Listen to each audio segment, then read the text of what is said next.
अपनी पढ़ाई को बहुत बेसिक लेवल से शुरू कीजिए और अपने बेसिक लेवल से शुरू करते हुए अपने आप को हाई लेवल तक लेकर के जाइए और जम के तैयारी कीजिए। जो भी आपके एग्ज़ाम में समय बचा हुआ 7-8 महीने जो भी समय है, आप 2021 नीट और आईआईटी के लिए अभी से बिल्कुल अभी से ही आज आपसे ही आपको क्या करना होगा, एक फ़िक्स रूटीन के साथ में आपको पढ़ाई करनी पड़ेगी।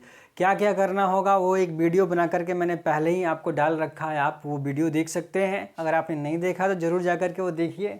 ठीक, तो बिना किसी देरी के हम लोग आज का लेक्चर शुरू करते हैं, क्योंकि हमें कम समय में ज़्यादा क्वेश्चंस करना है, बहुत सारे क्वेश्चंस करने हैं। ठीक है, तो चलिए शुरू करते हैं आज का क्लास। जो यूनिट डायमेंशन चैप्टर था उसका बेसिक लेवल का आज 3rd नंबर लेक्चर है, तीसरा लेक्चर है बेसिक लेवल का। और बेसिक लेवल में हम लोग बोले थे कि तीन ही लेक्चर करेंगे, उसके बाद मॉडरेट लेवल करेंगे।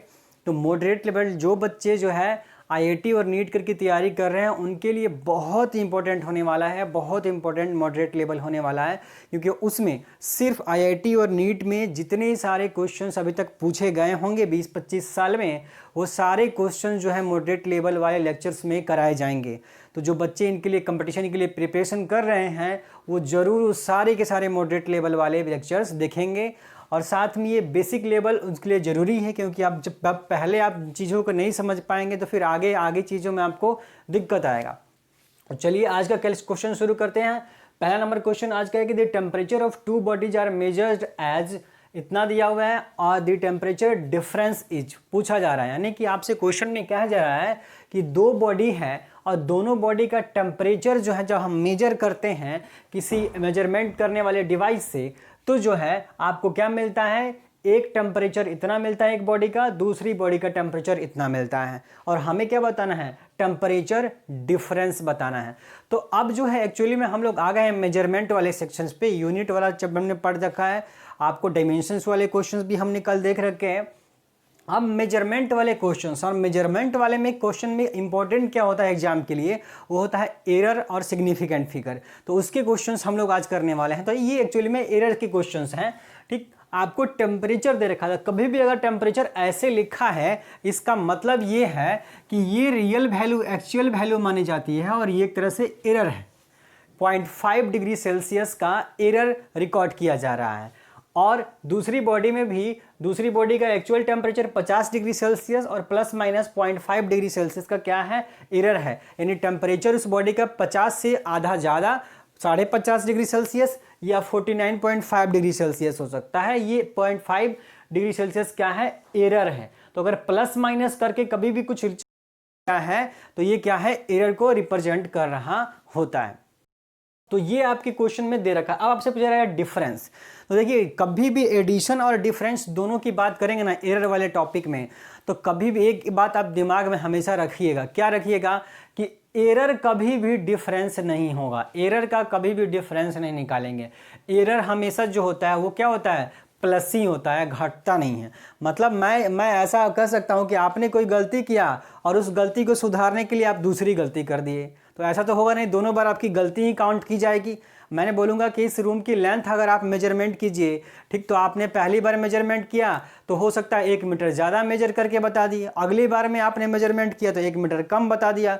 तो आप बोलेंगे ऐसा छोड़ने कि भाई आप बराबर हो गया, 1 मीटर पिछली बार ज़्यादा नाप दिए, अब की बार कम नाप दिए, 1 मीटर कम बराबर हो गया। ऐसा बिल्कुल नहीं है। दोनों बार आपने गलतियां की, पहली बार में 1 मीटर ज़्यादा माप दिया आपने और एक अगली बार में 1 मीटर कम मापा, तो दोनों बार आपने गलतियां की। तो दोनों बार गलतियां की इसका मतलब एरर कभी भी होगा तो एरर को हमेशा क्या किया जाएगा, प्लस किया जाता है। चाहे वो डिफरेंस निकालना हो चाहे एडिशन निकालना हो, आपको एरर को हमेशा क्या करना है, जोड़ना है। तो आप जब देखेंगे, जब इनका डिफरेंस निकालेंगे, टेम्परेचर डिफरेंस अगर हमको निकालना होगा, तो यहाँ देखिए 50 डिग्री सेल्सियस एक्चुअल वैल्यू है और यहाँ पे एक्चुअल वैल्यू कितनी है, 20 डिग्री सेल्सियस है। यहाँ 50 डिग्री सेल्सियस है और वहाँ पे क्या है, 30 डिग्री सेल्सियस। तो डिफरेंस कितना हो जाएगा, डिफरेंस कितना हो जाएगा, 30 डिग्री सेल्सियस का। 30 डिग्री सेल्सियस का 50 में से अगर 20 आप निकालेंगे तो 30 डिग्री सेल्सियस हो जाएगा। लेकिन ये तो 30 डिग्री सेल्सियस का डिफरेंस है एक्चुअल वैल्यू में, लेकिन एरर क्या होगा, दोनों बार कुछ गलतियां हो सकती हैं, तो दोनों बार का एरर क्या होगा, आपको ऐड करना होता है। तो 0.5 और 0.5 कितना हो जाएगा, 1, तो 1 डिग्री सेल्सियस।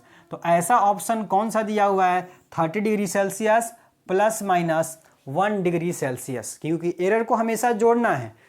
ठीक, तो ऐसा कौन सा ऑप्शन में है, बोला ऐसा ऑप्शन नंबर हमारा क्या है, सी है। तो हमारा आंसर क्या हो जाएगा, सी। नेक्स्ट क्वेश्चन है, नेक्स्ट क्वेश्चन में क्या बोल रहा है कि the resistance R is equal to V by I where V is equal to 100 plus minus 5 volt and I is equal to 10 plus minus 0.2 ampere. What is the percentage error in R, what is the percentage error in R. यानी कि resistance आपको question में देखिए क्या बोल रहा है कि रेजिस्टेंस दे रखा है R is equal to V by I. 10th में आप ओम्स लॉ पढ़ के आए हैं, तो ओम्स लॉ क्या बोलता है कि V is equal to I R होता है, तो उसी वहीं से आपका resistance R is equal to V by I लिखा हुआ है। R is equal to V by I होता है। आपको दे रखा है वोल्टेज की वैल्यू, कि वोल्टेज जो मेजर किया गया है, इस क्वेश्चन को मैंने हिंदी में नहीं लिखा है क्योंकि वाला इसको वोल्टेज की वैल्यू दे रखी है, कितनी दे रखी है, 100 plus minus 5 volt. 100 plus minus 5 volt, इसका मतलब हम क्या समझेंगे कि 100 उसकी एक्चुअल रियल वैल्यू है और 5 वोल्ट का क्या हो सकता है, प्लस माइनस हो सकता है। यानी एरर की पॉसिबिलिटी कितनी है, 5 वोल्ट की है। और करंट जो जा रहा है वो करंट कितने की है, एक्चुअल 10 एम्पियर की, और करंट में एरर कितना दिया गया है, 0.2 एम्पियर का एरर करंट में पॉसिबल हो रहा है। तो आपसे पूछा जा रहा है कि what is the percentage error in are resistance में, यानी आपसे रेजिस्टेंस में पूछ रहा है कि रेजिस्टेंस में क्या होगा परसेंटेज एरर, ये बात आपको बतानी है। ठीक, तो इस बात का अगर हमको कैलकुलेशन करना है कि हम लोग कैसे निकाल पाएंगे इस चीज को। अच्छा, मैंने इसका ऑप्शन नहीं लिखा है, ऑप्शन लिख देता हूं। ऑप्शन में आपका हो जाएगा 5%, 7%, 10% एंड 12%। ठीक, ये 4 ऑप्शन आपके पास। तो जो है हमें क्या बतानी है, परसेंटेज एरर। तो जब हम लोग परसेंटेज एरर की बात करते हैं तो परसेंटेज एरर कैसे निकालते हैं, तो परसेंटेज एरर के लिए आपको पता होना चाहिए कि कभी भी अगर आपको इस मेजरमेंट वाले टॉपिक में अगर आपका मल्टीप्लिकेशन हो चाहे डिवीजन हो, किसी दो क्वांटिटियों का मल्टीप्लिकेशन हो या डिवीजन हो, दोनों के लिए अगर हम लोग फ्रैक्शनल एरर पहले निकालते हैं, परसेंटेज एरर निकालने के पहले आपको फ्रैक्शनल एरर पता होना चाहिए होता है। तो फ्रैक्शनल एरर जब निकालते हैं तो फ्रैक्शनल एरर के लिए दोनों के लिए सेम फार्मूला होता है। एडिशन और सब्सट्रैक्शन के लिए आपको दो सेम फार्मूला, और मल्टीप्लिकेशन डिवीजन के लिए सेम फार्मूला होता है। मान लीजिए इसको समझने के लिए कि x इक्वल टू कहीं a बाई बी लिखा हुआ है, तो अगर इसका हम परसेंटेज एरर निकालना चाहते हैं तो हमें सबसे पहले क्या चाहिए होगा, हमें चाहिए होगा क्या चाहिए होगा आपको, फ्रैक्शनल एरर। तो वो निकालने के लिए हम लोग कैसे देखते हैं कि इस x में कितना का एरर हो सकता है, डेल्टा x, और एक्चुअल वैल्यू कितनी है, x। तो delta x upon x equal to होता है delta a upon a plus delta b upon b, और बाहर में प्लस माइनस का साइन। तो ये फॉर्मूला होता है आपका फ्रैक्शनल एरर का। अब ये फ्रैक्शनल एरर निकल गया कि x में फ्रैक्शनल एरर कितना है। अगर हमको परसेंटेज निकालना है तो जस्ट इसमें हम लोग क्या करते हैं, 100 से मल्टीप्लाई। अगर आप 100 से मल्टीप्लाई कर देंगे, नहीं जो भी वैल्यू निकल के आएगी इसमें अगर आप 100 से मल्टीप्लाई कर देते हैं, परसेंटेज एरर मिल जाता है आपको। तो हमें बस यही काम करना है। ज़रा ध्यान से देखिए क्वेश्चन में क्या दिया हुआ है। तो क्वेश्चन में अगर हम इसको समझें तो जरा देखिए इसी तरीके से ये दिया हुआ है, क्या दे रखा है, x equal to a by B के जगह पे हमें दे रखा है resistance r equal to v by I. तो अगर हमें r का परसेंटेज एरर चाहिए तो हम फ्रैक्शनल एरर लिख देंगे डेल्टा r बाई r। तो डेल्टा r बाई r कितना हो जाएगा, या डेल्टा r बाई r में 100 से मल्टीप्लाई कर देंगे तो परसेंटेज एरर मिल जाएगा। ये फ्रैक्शनल एरर, और फ्रैक्शनल एरर में 100 से मल्टीप्लाई किया तो क्या हो जाएगा, परसेंटेज एरर। तो ये कितना हो जाएगा, सबसे पहले हम क्या लिखेंगे, delta v by v plus delta i by i, और इसमें हम किससे मल्टीप्लाई कर देंगे, बोला 100 से मल्टीप्लाई कर देंगे, परसेंटेज एरर हमें मिल जाएगा। तो बस यही काम हमको करना है। जरा देखेंगे डेल्टा v बाई v, यानी कि वोल्टेज में कितना एरर है, इसको बोलते हैं डेल्टा v को हम लोग बोल रहे हैं एब्सोल्यूट एरर। तो ये एरर कितना है, वोल्टेज में एरर कितना है, तो बोला क्वेश्चन में दे रखा है वोल्टेज में एरर कितना दिया हुआ है, 5 वोल्ट का। तो 5 वोल्ट लिख देंगे, और ये वोल्ट भी जो दिया हुआ है वो क्या है, एक्चुअल वैल्यू, रियल वैल्यू। तो रियल वैल्यू कितनी दे रखी है, बोला 100 दे रखी है, प्लस करंट में एरर कितना है, बोला करंट में एरर 0.2 एम्पियर है, ठीक, और करंट की एक्चुअल वैल्यू कितनी दे रखी है 10 एम्पियर, तो 10 एम्पियर रख दिया, ये वैल्यू रख दिया हमने, क्वेश्चन में दिया हुआ था, बस क्वेश्चन का वैल्यू हमको यहाँ पुट कर देना है और इसमें क्या करना है मल्टीप्लाई कर देना है 100 से। जैसे हम 100 से मल्टीप्लाई करेंगे आप देख सकते हैं क्या आ जाएगा 7%, कितना आ जाएगा 7% आ जाएगा, तो हमारा आंसर क्या हो जाएगा 7% हो जाएगा। तो आंसर कौन सा होगा, आंसर नंबर बी हो जाने वाला। नेक्स्ट जो थर्ड नंबर क्वेश्चन है, थर्ड नंबर क्वेश्चन बोल रहा है कि इफ x इजकल टू, ये वैल्यू दे रखा है and the percentage error in A B C and D are respectively 2%, 1%, 3% and 4%, then what is the percentage error in x। बिल्कुल पिछले वाले क्वेश्चन की तरह ही भी ये क्वेश्चन भी है, लेकिन अब यहाँ पे आपको जो है किसका कॉन्सेप्ट यूज होगा, पावर का कॉन्सेप्ट यूज होने वाला है, तो उस पर चर्चा कर लेंगे थोड़ी देर में। देखिए इसको क्वेश्चन को भी मैंने हिंदी में लिखा है क्योंकि हिंदी में ज़्यादा लिखने की ज़रूरत थी नहीं, क्योंकि आपको वैल्यू दे रखा है किसी क्वांटिटी की और आपसे क्या पूछ रहा है परसेंटेज एरर पूछ रहा है उसमें, और आपको ये जो वैल्यू दे रखा है 1 A B C D, इस A B C D में कितना एरर है वो क्वेश्चन में दे रखा है, ए बी सी डी में कितना एरर है वो आपको दे रखा है, और आपसे क्या पूछ रहा है कि इस x में आपका कितना परसेंटेज एरर होगा। तो अगर ऐसा क्वेश्चन अगर आपको करना है जवाब देना है तो आपको देखना होगा कि भाई ये पावर का कॉन्सेप्ट है, इसमें ए का पावर है, बी का पावर है, सी का भी कुछ पावर होगा, डी का भी पावर होगा, तो हर जगह कुछ ना कुछ पावर का कंसेप्ट है, तो हमें पावर वाले फॉर्मूले पे चलना होगा।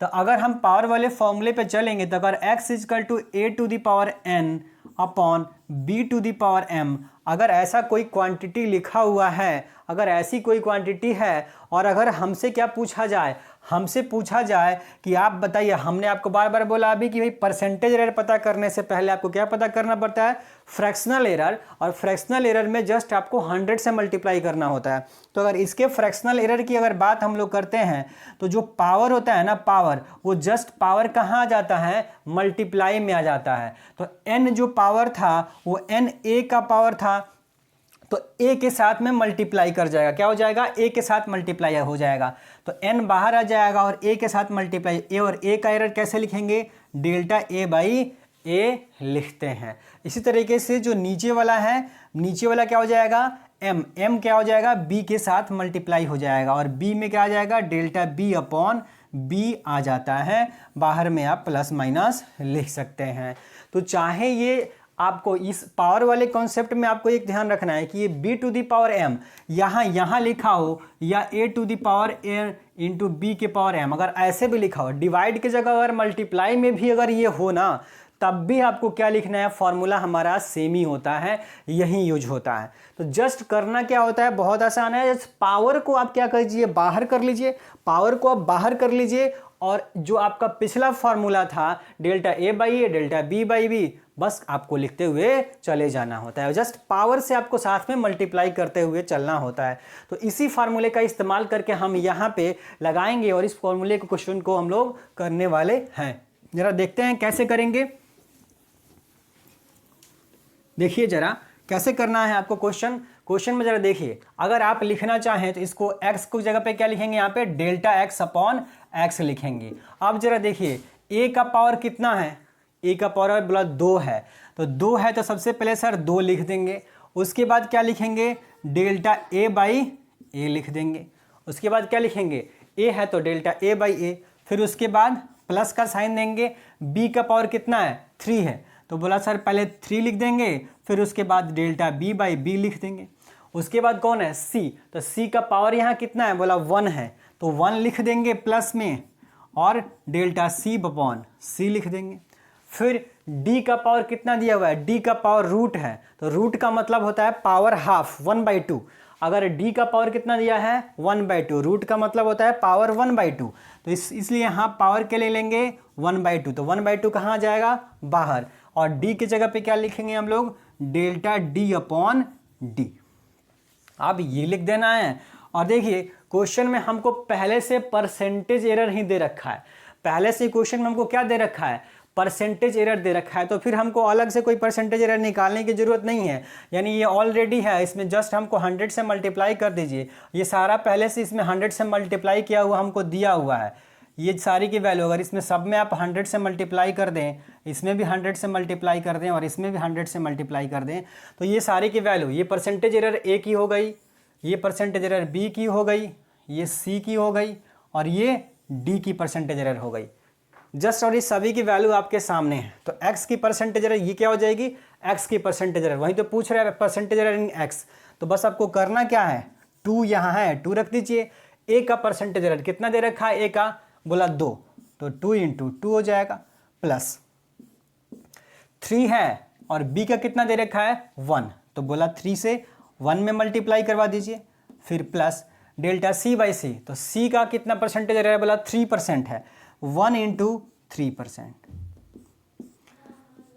प्लस 1/2 है तो 1/2 और डेल्टा d/d का कितना परसेंटेज एरर है 4, तो बोला 4 रख देंगे। बस इसको आप कैलकुलेट कर लीजिए, क्या मिल जाएगा आपको, क्या मिल जाने वाला है बताइए, इसका वैल्यू क्या मिल जाएगा आपको, आप यहाँ से कैलकुलेट कर लीजिए, 4 + 3 + 3 + 2, तो कितना हो गया, 3 3 6 4 10 और 2 12, तो इसका आंसर कितना हो जाएगा 12%। कितना हो जाएगा इसका आंसर 12% हो जाएगा। तो अगर इस क्वेश्चन में मैंने ऑप्शन इसमें भी नहीं दिया है, तो इस क्वेश्चन में भी हम लोग ऑप्शन कर लेते हैं, पहले 12%, फिर 10%, फिर 8% और 6%, तो हमारा आंसर क्या हो जाता, क्या हो जाता हमारा आंसर 12%। क्या हो जाता है हमारा आंसर 12% हो जाएगा हमारा आंसर। हैं आप अगले क्वेश्चन की। अगला क्वेश्चन हमारा क्या है, कहता है कि 2 रेजिस्टेंस R1 = इतना एंड R2 = इतना R connected in series, then what is the equivalent resistance. बहुत ज़्यादा सिंपल क्वेश्चन, बहुत ही सिंपल क्वेश्चन। क्या बोल रहा है कि 2 रेजिस्टेंस हैं, 2 प्रतिरोध हैं, जिसकी वैल्यू आपको दे रखी है R1 R2। अभी तक मैंने आपको बार बार बता दिया कि अगर कहीं भी प्लस माइनस करके कुछ चीज़ें लिखी गई होंगी तो पहला जो ये होगा ये रियल एक्चुअल वैल्यू होगा, और ये प्लस माइनस के बाद जो वैल्यू लिखा हो गया वो क्या होगा, एरर होगा।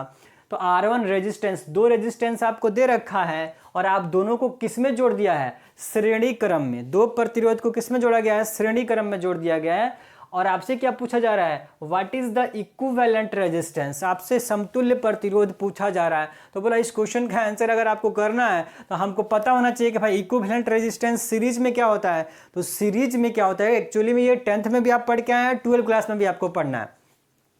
तो आपको इक्विवेलेंट रेजिस्टेंस सीरीज में बस क्या करना होता है, ऐड कर देना होता है रेजिस्टेंसेस को। डायरेक्टली क्या करना होता है, ऐड कर देना होता है। तो जो इक्विवेलेंट रेजिस्टेंस हमारा R होगा वो क्या हो जाएगा, R1 + R2 हो जाएगा। दोनों को जोड़ देना है, यानी कि हमको बस क्या करना है, हमको दोनों को जोड़ देना है। तो जैसे आप जोड़ेंगे तो 100 में ये 200 जोड़ेंगे तो कितना हो जाएगा 300। इसका मतलब 300 वाला कौन सा ऑप्शन है, ऑप्शन बी और सी है। तो ए और डी तो ऐसा ही कट गया। अब रह गया एरर। तो मैंने अभी आपको बोला कि एरर जो होता है वो हमेशा जुटता है, और यहाँ पर तो खैर जोड़ना ही था। तो एरर जब जोड़ेंगे तो कितना हो जाएगा 3 और 4, कितना हो जाएगा 7 हो जाएगा। तो ऐसा कौन सा ऑप्शन है, ऑप्शन नंबर बी। तो हमारा इसका आंसर क्या हो जाएगा, बी हो जाएगा। अब चलिए अगले क्वेश्चन की ओर। अगला क्वेश्चन बोलता है कि परसेंटेज एरर ऑफ मोमेंटम। ये काफी इंपॉर्टेंट क्वेश्चन है, बहुत इंपॉर्टेंट क्वेश्चन है, एग्जाम की व्यू से काफी इंपॉर्टेंट क्वेश्चन है आपका। क्वेश्चन नंबर 5 बोलता है कि the percentage error of momentum of a particle is 100%, then the error in measurement of kinetic energy.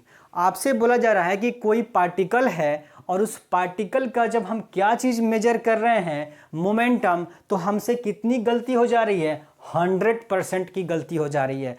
100% की गलती होने का मतलब ये हो गया कि कोई चीज़ का सीधे डबल कर देना। 100% चेंज कर देना का मतलब क्या हो गया, जो वैल्यू पहले है वो पूरी की पूरी होगी, उसकी डबल कर दिया। 100% चेंज का मतलब क्या हो गया, सीधे डबल हो जाना हो। 50% का मतलब 1.5 टाइम्स होता है। तो आपको 100% का एरर आ गया, यानी अगर पहले मोमेंटम 10 है तो अब एरर की वजह से कितना हो रहा है, वो 20 हमको नजर आ रहा है। तो आपसे यही कह रहा है कि मोमेंटम में, संवेग में जो परिवर्तन, जो एरर मिल रहा है हमको, वो 100% हो रहा है। तो उस एरर की वजह से, मोमेंटम में एरर की वजह से, जब हम उसकी काइनेटिक एनर्जी, गतिज ऊर्जा में मेजर करेंगे तो उस काइनेटिक एनर्जी में हमें कितना एरर दिखाई देगा। तो इस क्वेश्चन का जवाब आपको देना है अगर, तो इस क्वेश्चन को जवाब देने के लिए आपको रिलेशन पता होना चाहिए कि काइनेटिक एनर्जी और लीनियर मोमेंटम में क्या रिलेशन होता है। तो आप सभी को एक क्वेश्चन का पता होना चाहिए, के इजकल टू फॉर्मूला होता है पी स्क्वायर अपॉन 2m। के इजकल टू क्या होता है, पी स्क्वायर अपॉन 2m होता है। ये काइनेटिक एनर्जी है, पी मोमेंटम है। कि काइनेटिक एनर्जी है, पी क्या है, मोमेंटम है। ये फॉर्मूला होता है, ये फॉर्मूला होता है आपको किसका, काइनेटिक एनर्जी और मोमेंटम में रिलेशन अगर आपको देखा जाए तो ये होगा। ठीक, अब आपसे क्या पूछा जा रहा है जरा देखेंगे। अगर आप यहाँ पे अगर आप फॉर्मूला लगाएंगे तो आप समझ पाएंगे कि मास तो कभी नहीं बदलेगा, किसी भी बॉडी का क्वांटिटी जो होगा वो तो वहीं रहेगा, तो मास के साथ कुछ नहीं होने वाला है। पर अगर यहाँ पे पावर का कॉन्सेप्ट अप्लाई करेंगे तो आपको देखना है मोमेंटम चेंज हुआ है, संवेग चेंज हुआ है, कितना परसेंट, 100% चेंज हो गया है।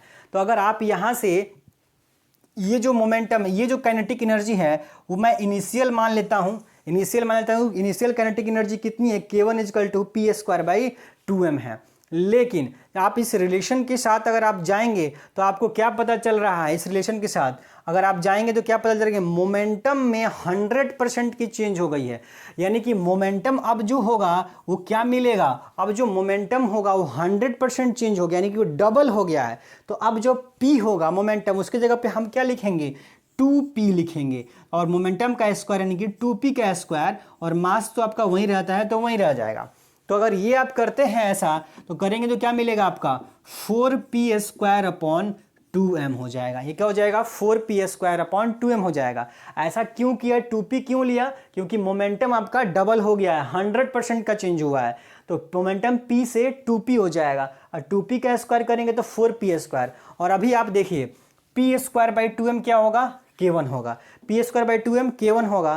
तो इसका मतलब पी स्क्वायर बाई 2m के जगह पे हम k1 लिख सकते हैं। तो यहाँ पे मुझे मिलेगा 4k1, यानी हमको एक रिलेशन मिल गया कि शुरू में जो बाद में जो काइनेटिक एनर्जी मिली है k2, वो क्या मिला है, पहले जो इनिशियल काइनेटिक एनर्जी है उसका 4 गुना हो गया है।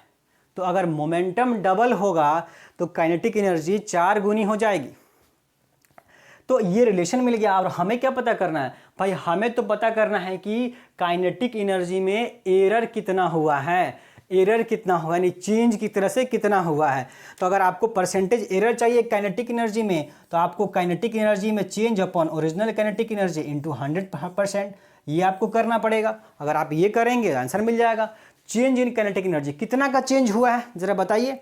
पहले k1 था, अब 4k1 हो गया है, तो चेंज कितना हुआ है। तो चेंज कैसे निकालेंगे, 4k1 में से फाइनल माइनस इनिशियल, तो 4k1 में से k1 निकालेंगे, माइनस करेंगे तो कितना हो जाएगा 3k1। 4k1 में से k1 निकालिएगा तो 3k1, तो आपका चेंज डेल्टा k की वैल्यू कितनी है 3k1, और आपकी इनिशियल वैल्यू इनिशियल वैल्यू कितनी है k1 है, इनिशियल वैल्यू कितनी है k1 है, मल्टीप्लाइड बाई 100। तो k1 से k1 कैंसिल हो जाएगा और 3 में 100 से मल्टीप्लाई होगा तो आपका कितना मिल जाएगा 300%। तो आपका आंसर क्या हो जाएगा, आंसर नंबर सी हो जाएगा। ठीक है, इसे आप कॉपी में नोट कर लेंगे। और अब चलते हैं अगले क्वेश्चन की। अब नेक्स्ट क्वेश्चन बोल रहा है कि क्या कह रहा है कि 5.74 gram of a substance occupies 1.2 centimetre cube, what is the density with significant figure. तो इसका मतलब अभी तक जो हम लोग क्वेश्चन कर रहे थे ना, वो क्वेश्चन एरर वाले क्वेश्चंस थे। अब जो क्वेश्चन आ रहा है वो क्वेश्चन आपके सामने है, वो सिग्निफिकेंट फिगर का, सार्थक अंक का क्वेश्चन है। अब मैं आपको सभी को एक चीज जरूर क्लियर कर देना चाहता हूं, क्या कि कभी भी क्वेश्चन आएगा, अगर किसी कंपटीशन के एग्जाम में अगर कभी भी सिग्निफिकेंट फिगर का क्वेश्चन आएगा तो वो राउंडिंग ऑफ के साथ आता है। दो टॉपिक हैं, दो अलग अलग टॉपिक है, एक सिग्निफिकेंट फिगर है, एक राउंडिंग ऑफ है, लेकिन दोनों को कंबाइन करके कभी भी क्वेश्चन पूछा जाता है।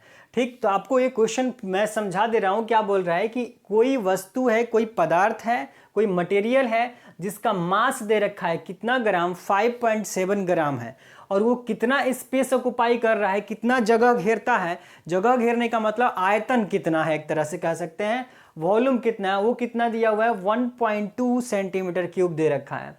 तब आपसे क्या पूछ रहा है, उसका घनत्व, उसकी डेंसिटी पूछी जा रही है, मटेरियल की डेंसिटी पूछी जा रही है, लेकिन सार्थक अंकों के साथ, सिग्निफिकेंट फिगर के साथ पूछी जा रही है। तो सिग्निफिकेंट फिगर की चर्चा हम करते हैं अभी, लेकिन सबसे पहले हम जान तो ले कि भाई ये जो आपका डेंसिटी है, घनत्व है, वो निकालेंगे कैसे। तो डेंसिटी का फार्मूला होता है, डेंसिटी को रो से रिप्रेजेंट करते हैं। डेंसिटी को किससे रिप्रेजेंट करते हैं, रो से रिप्रेजेंट करते हैं, रो से।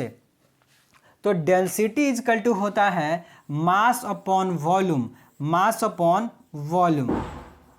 घनत्व इजकल टू द्रव्यमान बटा आयतन, घनत्व इजकल टू क्या होता है, द्रव्यमान बटा आयतन होता है, मास अपॉन वॉल्यूम होता है। यानी कि अगर निकालनी है तो हमें क्या करना है, मास अपॉन वॉल्यूम जस्ट कर देना है। तो सबसे पहले आप मास अपॉन वॉल्यूम कीजिए, बाद में सार्थक अंक के बारे में सोचेंगे, पहले डेंसिटी निकालिए। तो मास अपॉन वॉल्यूम, मास कितना दे रखा है, बोल रहा है 5.74 ग्राम दे रखा है, बोला रख देंगे। अपॉन वॉल्यूम कितना दे रखा है, 1.2 दे रखा है, तो 1.2 रखेंगे। जब आप इसमें ये डिवाइड करेंगे तो डिवाइड करने पे वैल्यू आएगी 4.783, इतना ग्राम पर सेंटीमीटर क्यूब। जैसे इतनी वैल्यू आएगी हमारी डेंसिटी की, हम तुरंत क्या करेंगे, बी नंबर ऑप्शन टिक कर देंगे, और टिक करते ही हमारा क्वेश्चन क्या हो जाएगा, गलत हो जाने वाला है। हमारा आंसर क्या हो जाएगा, गलत हो जाएगा, क्योंकि आपका बी नंबर ऑप्शन नहीं होने वाला है। ठीक, तो बोला क्यों नहीं हो रहा है, ये तो डेंसिटी तो हमने सही निकाला है, पर बी ऑप्शन क्यों गलत है। गलत इसीलिए है, गलत इसीलिए है क्यों, क्योंकि आपने ये शब्द छोड़ दिया, सिग्निफिकेंट फिगर। तो सिग्निफिकेंट फिगर का कॉन्सेप्ट यहाँ पे अप्लाई करेंगे। तो सिग्निफिकेंट फिगर जो है वो अप्लाई जब करते हैं तो हम लोग क्या देखते हैं कि जो भी हमको क्वांटिटी, जो भी वैल्यू गिवन होती है क्वेश्चन में, उस वैल्यू में सबसे मिनिमम है, सबसे मिनिमम आपको क्या बोलते हैं, सिग्निफिकेंट फिगर। सिग्निफिकेंट फिगर सबसे मिनिमम किस में होता है, ये आपको देखना है। तो अगर हम बात करें, हम देखेंगे 5.74, यानी कि इसमें कितने सिग्निफिकेंट फिगर हैं, 3 हैं। इसमें सार्थक अंक कितने हैं, 3 हैं। अभी थोड़ी देर में चर्चा भी कर लेंगे। 5.74 इसमें कितने सार्थक अंक हैं, 3। 1.2 इसमें कितने सार्थक अंक है, बोला सिर्फ 2 ही हैं। तो दोनों में से मिनिमम किस में है, तो बोला इसमें है। कितना है, 2 है। तो मिनिमम वाले पे हमारा काम होता है। इसमें 3 सिग्निफिकेंट फिगर, इसमें 2 सिग्निफिकेंट फिगर, यानी कि जो हमारा आंसर होगा ना उसमें सिर्फ 2 ही सिग्निफिकेंट फिगर होने चाहिए। तो बोला चलिए आंसर की ओर। आंसर पे जब चलते हैं तो पता चल रहा है कि अरे यार यहाँ तो 4 सिग्निफिकेंट फिगर दिख रहा है हमें, यहाँ तो 4 सिग्निफिकेंट फिगर है, पर होना कितना चाहिए, सिर्फ 2 होना चाहिए। अब अगर 2 होना चाहिए तो इसका मतलब हमें इन चीज़ों को, बाकी के 2 को हटाना पड़ेगा। बाकी के 2 को हटाएंगे और हटाने के लिए फिर हमारे पास कौन आता है, राउंडिंग ऑफ का रूल आ जाता है। इसका मतलब यहाँ पे आपको सिग्निफिकेंट फिगर का कॉन्सेप्ट ये था कि आपको आंसर में कितने सिग्निफिकेंट फिगर होंगे, तो आंसर में सिर्फ 2 ही होंगे, क्योंकि मिनिमम कितना था, 2 था। लेकिन अब यहाँ पे राउंडिंग ऑफ आएगा। बोला लास्ट वाला 3 है, तो 3 क्या है, 5 से कम है, तो हम 3 को हटा देंगे, तो कितना हो जाएगा 4.78। तब सिग्निफिकेंट फिगर कितना होगा, 3। बोला हमारा तो 2 चाहिए। तो अब चलेंगे 8 की ओर। 8 क्या है आपका, 5 से बड़ा है। 8 क्या है, 5 से बड़ा है। जब 5 से बड़ा होता है तो उसको हटा करके क्या करते हैं, पिछले वाले में एक ऐड कर देते हैं। ये राउंडिंग ऑफ का रूल होता है। तो अगर 8 हमारा 5 से बड़ा है, 8 5 से बड़ा है, तो 8 को यहाँ से हटाएंगे और जो पिछला 7 है, 7 में एक ऐड कर देंगे, और जैसे ऐड करेंगे तो हमारा वैल्यू क्या मिल जाएगा, 4.8 ग्राम पर सेंटीमीटर क्यूब। तो हमारा आंसर क्या हो जाएगा, आंसर हमारा होगा डी, ना कि बी। ठीक है। अब मैं आप लोग को थोड़ा सा अलग तरीके का क्वेश्चंस करवा रहा हूँ। ये जो है ऑब्जेक्टिव क्वेश्चंस की तरह नहीं है जिसमें ऑप्शन है, इसमें ऑप्शन नहीं दिया गया है। थोड़ा सा आपकी समझ को बढ़ाने के लिए मैंने ऐसे किया है कि right the number of significant figure, यानी सार्थक अंक कितने हैं जो दिए गए नंबर्स हैं, इसमें सार्थक अंकों की क्या संख्या है, सिग्निफिकेंट फिगर की संख्या कितनी है, आपको वो बताना है। तो ये जो है ये क्वेश्चन मैंने इसलिए लिखा ताकि आपको थोड़ा सा सिग्निफिकेंट फिगर के रूल्स को मैं समझा सकूं, बता सकूं। तो चलिए चलते हैं। पहला नंबर जो दिया हुआ है कि इसमें कितना सिग्निफिकेंट फिगर है, तो सबसे पहले हम ये देख रहे हैं कि इसमें कोई भी डेसिमल नहीं है, दशमलव नहीं है, पॉइंट नहीं है। तो अगर आपको पता होना चाहिए कि अगर कहीं भी अगर किसी नंबर में अगर डेसिमल नहीं आता है, दशमलव नहीं आता है, तो उसमें जितने भी नंबर हैं उतने सारे के सारे क्या होते हैं, आपके सभी के सभी क्या माने जाते हैं, सिग्निफिकेंट फिगर माने जाते हैं। यानी कि इसमें कितने सिग्निफिकेंट फिगर हैं, 1 2 3 4 5, तो इसमें कितने सिग्निफिकेंट फिगर हो जाएंगे, 5 हो जाएंगे, 5 हमारा आंसर हो जाएगा। कब ऐसा होता है, जब हम डेसिमल नहीं होता है। तो अब नेक्स्ट पे चलते हैं, इसकी बात करते हैं। इसमें हम लोग क्या देख रहे हैं कि इसमें पॉइंट है, डेसिमल है। नॉर्मली क्वेश्चंस में जब पता है डेसिमल होता ही होता है, डेसिमल वाले क्वेश्चंस रहते ही हैं। और खास करके आपको डेसिमल में ये एडिशन सब्सट्रैक्शन में आता है, उसके भी कुछ अलग रूल होते हैं, मल्टीप्लिकेशन डिवीजन के। हालांकि अभी मैंने क्वेश्चन आपको बताया डेंसिटी वाला, मास अपन वॉल्यूम हमने करके निकाला, फिर उसमें सिग्निफिकेंट फिगर देख लिया, लिस्ट कौन सा है उतना ही हमने रखा हुआ था, फिर साथ में राउंडिंग ऑफ का रूल लगाया हुआ था। अब इस क्वेश्चन में हमको देखना, चलिए इसमें देखते हैं, बात करते हैं 0.025।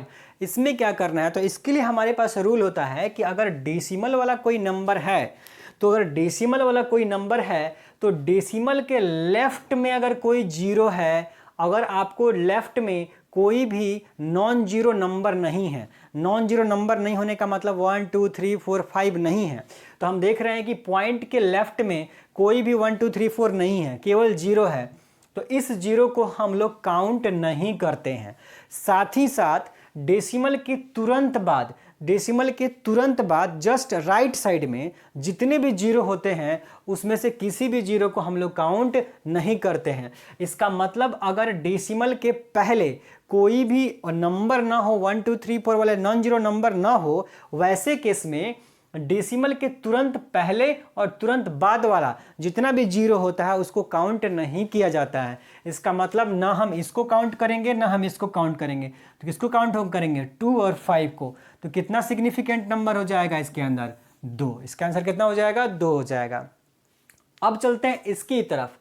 ये रूल, इसके लिए हमारे पास रूल होता है कि अगर नॉन जीरो नंबर हैं, शुरू और लास्ट में अगर नॉन जीरो नंबर आ गए आपके, तो बीच में कहीं पर भी जीरो हो, चाहे बीच में डेसिमल भी क्यों ना हो, दशमलव भी क्यों ना हो, ठीक है, आपको जितना भी जीरो होगा सभी जीरो को आपको सिग्निफिकेंट फिगर काउंट करना होता है। यानी कि अगर क्या हो, नॉन जीरो हो शुरू और लास्ट में, तो हम देख रहे हैं कि यहाँ शुरू और लास्ट में क्या है, 2 और 8 है, तो उसके बीच में जितने भी जीरो आएंगे सभी के सभी जीरो को काउंट करना पड़ेगा आपको। इसका मतलब यहाँ इन तीनों जीरो को हम लोग काउंट करेंगे, और नॉन जीरो नंबर होते हैं 2 और 8, मतलब 1 से 9 तक, 1 से 9 तक जितने भी हमारे पास नंबर हैं ये सभी क्या होते हैं, आपके सिग्निफिकेंट फिगर होते हैं। तो ये जीरो को भी काउंट करना है हमारे रूल के हिसाब से, तो कितना हो जाएगा, 3 और 2 5। इसमें कितना सिग्निफिकेंट फिगर हो जाएगा, 5 हो जाएगा। यही रूल्स आप इसके लिए भी लागू होता है। यहाँ पे देखिए शुरू और लास्ट में क्या है, नॉन जीरो नंबर है, तो आपको भले ही डेसिमल क्यों ना हो जाए, उसमें बीच में, अभी मैंने आपको बोला कि डेसिमल के पहले अगर कोई नॉन जीरो नहीं हो, 1 2 4 नहीं हो, तब बाद वाला जीरो काउंट नहीं करते हैं। पर देखिए यहाँ पे है 1, तो यहाँ आपको काउंट करना है। आपको नॉन जीरो के बीच में चाहे डेसिमल हो चाहे ना हो, अगर जीरो है उस जीरो को काउंट करना है। इसका मतलब इन दोनों जीरो को भी आप क्या करेंगे, काउंट करेंगे। तो ये कितना हो जाएगा, इसमें भी कितना हो जाएगा, 4 हो जाएगा सिग्निफिकेंट फिगर। अब बात करते हैं जरा इस क्वेश्चन की। इसमें दे रखा है 3600, तो इसमें आपसे पूछ रहा है कि सिग्निफिकेंट फिगर कितना होगा। तो इसमें सिग्निफिकेंट फिगर बताने के लिए हमारे पास जो लॉ है सिग्निफिकेंट फिगर का, वो ये कहता है कि अगर कोई डेसिमल नंबर वाला सिस्टम नहीं हो, डेसिमल नहीं हो किसी में, और लास्ट में जीरो हो, लास्ट में जीरो आए, तो कितनी भी जीरो हम लास्ट में लगा दें, उन जीरो को काउंट नहीं किया जाएगा, उन जीरो को काउंट नहीं किया जाएगा। कब नहीं किया जाएगा? जब डेसिमल न हो। तो हम देख रहे हैं कि भाई इसमें डेसिमल तो कहीं है ही नहीं, दशमलव तो कहीं है नहीं। जब दशमलव है ही नहीं, डेसिमल है ही नहीं, तो जो भी लास्ट में जितने भी जीरो आएंगे, किसी जीरो को काउंट नहीं किया जाएगा। तो इसमें किसको काउंट करेंगे? इन दोनों जीरो को काउंट नहीं करेंगे, सिर्फ 3 और 6 को करेंगे। तो इसका आंसर 2 हो जाएगा। यहाँ पे थोड़ा सा कंफ्यूजन है चीज़ों जो है लोगों को, क्या कि ये जो वैल्यू अगर आपको मेजर्ड वैल्यू है, अगर किसी चीज़ का हमने लेंथ मेजरमेंट किया है और वो लेंथ मेजर करने से अगर हमको 3600 मीटर आया है, तो फिर हमको यहाँ पे इन जीरो को काउंट करना पड़ता है। ये बात आप याद रखेंगे कि अगर ये मेजर्ड वैल्यू है, कि अगर गिवन वैल्यू है, तो गिवन वैल्यू में आपको ये डेटा जीरो को काउंट नहीं करते हैं। लेकिन अगर मेजर किया गया है, माप के लाया गया है, कहीं पर हमको माप करने हैं और माप करके हमने 3600 मीटर लाया है, ऐसे केस में, मेजर्ड वैल्यू के केस में इसका आंसर कितना हो जाएगा? 4 हो जाएगा। तो इसके 2 पॉसिबिलिटी है, 2 भी इसकी पॉसिबिलिटी है और 4 भी है। 4 कब होगी? जब ये मेजर्ड होगा, ये मेजर किया गया होगा, मेजर्ड जब मापा गया होगा, तब कितना होगा? 4। और ये 2 कब होगा? जब गिवन वैल्यू होगा, अपने मन से कुछ डेटा दे दिया है तो बोल रहा।